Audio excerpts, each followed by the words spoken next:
There was probably a year and a half that was heavy bleeding and painful and stressful. And then probably a 6-month period of kind of turning away from that. And then, what year is it now? 7 years. So, and then after that, just kind of slowly, and it's been a progressively steeper incline from that. So call it a year and a half of kind of poor results and non-results. And then until I was moving into something that was more sustainable.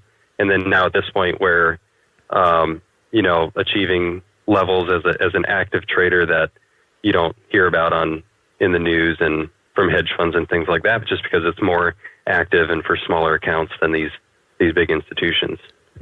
Sure. Okay. No, that's really good. And during that time, like the first 18 months, how active were you trading and how intensively were you studying?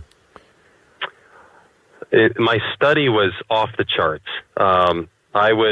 Every waking moment that I had, I was reading and studying and back testing and creating charts and creating studies, just going through and watching webinars and reading books and reading information.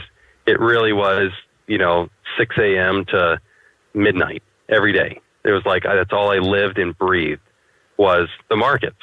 And that's just what I felt like I had to do. And I learned a lot in that process, but I was also not consuming the correct information. So I had information overload from bad sources. So from all of that free information that was out there from entertainers rather than, traders that were actually trading professionally and getting real results and sharing their results that they were getting. I don't think that's the process everybody should go through. I think I worked too hard and looked in all the wrong places, and was looking for people that were going to show me how to predict the market or depending on them to predict it and feeling like I could follow blindly along with them. That just, none of that worked out very well. The study was very intensive and the activity was pretty active, probably 5 to 15 trades a day, sometimes more than that, which would have been a bad thing because I would not have been trading strategically. So moderate amount of trading. I wasn't trying to scalp or day trade or find the hot stock of the day or anything like that. I was just probably over managing options trades in the wrong instruments. The commissions were through the roof, really eating into any chance I would have had of making profit, even if I knew what I was doing. All those mistakes, that's kind of what it looked like.